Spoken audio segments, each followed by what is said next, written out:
पटना में एक अपार्टमेंट में लोगों और प्रशासन के बीच तलवारें खिंच चुकी हैं। दरअसल सुप्रीम कोर्ट ने अपार्टमेंट की ऊपरी 3 अवैध मंजिलों को तोड़ने का आदेश दिया है।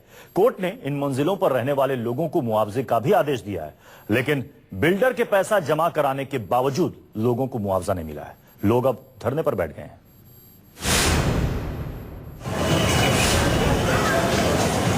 ये है पटना का संतोषा अपार्टमेंट, जहां लोग कह रहे हैं जान देंगे लेकिन मकान नहीं देंगे।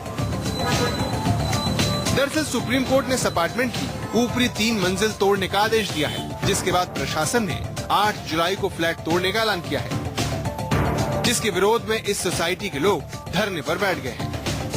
मुंबई की कैंपा कोला सोसाइटी की घटना आपको याद होगी, लेकिन हम बात कर रहे हैं मुंबई की नहीं, पटना के संतोषा कॉम्प्लेक्स की अपार्टमेंट की, जहां पर पिछले 15 सालों से विवाद चला आ रहा है। और इस 15 सालों के विवाद के बाद अब एक नया मोड़ आ गया है कि अब 8 जुलाई को जिला प्रशासन इस अपार्टमेंट के ऊपर के 3 फ्लोरों पर हथौड़ा चलाएगा। लेकिन यहाँ के जो फ्लैट धारी हैं वो अब आर पार की लड़ाई के मूड में आए हैं। यहाँ रह रहे लोगों का कहना है कि सुप्रीम कोर्ट ने प्रभावित फ्लैट मालिकों को मुआवजा देने का आदेश दिया था। बिल्डर ने ये पैसा अदालत में जमा भी करवा दिया, लेकिन प्रशासन उन्हें मुआवजा दिए बिना ही फ्लैट तोड़ने की बात कह रहा है। सुप्रीम कोर्ट का ऑर्डर था कि मुआवजा दिया जाए, कंपेंसेशन दिया जाए 7, 8, 9, लेकिन नगर निगम को कंपेंसेशन से कोई मतलब नहीं है। सुप्रीम कोर्ट ने ऑर्डर दिया था कि ऐसी एजेंसी को दिया जाए जिसमें 1 to 5 फ्लोर्स को किसी को कोई हार्म ना हो, लेकिन ऐसी कोई एजेंसी ने टेंडर नहीं भरी। फिर भी नगर निगम डेली के डेली टॉर्चर कर रहा और डेली हमें ये दिया जाए कि आ जाएंगे कल। अब नगर निगम कल कहता है 1 दिन में यहाँ पे फ्लैट खाली कर दिया जाए। कौन खाली करेगा यहाँ से फ्लैट? कहाँ जाएंगे इतने सारे लोग? इस अपार्टमेंट को बनाने वाले बिल्डर ने बिना नक्शा पास किए ही ऊपरी 3 फ्लोर का निर्माण कर उसे बेच दिया था। ये मामला पिछले 15 साल से नगर निगम ट्रिब्यूनल और हाई कोर्ट के बाद अब सुप्रीम कोर्ट तक पहुंचा है, जिसमें सुप्रीम कोर्ट ने मुआवजा देकर फ्लैट तोड़ने का आदेश दिया है।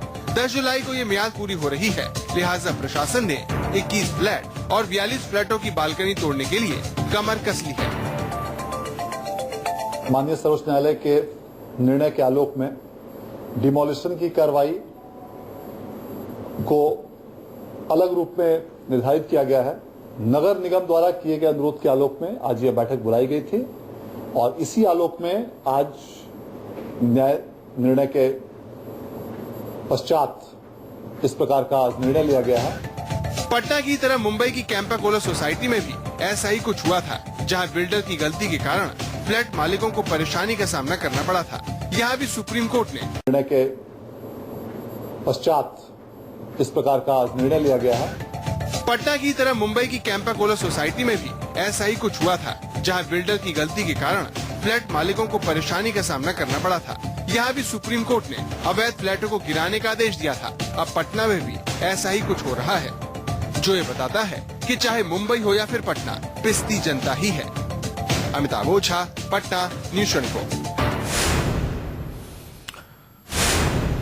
वक्त एक ब्रेक का। ब्रेक के बाद आगे आपको दिखाएंगे देश भर में ईद की रौनक की तस्वीरें।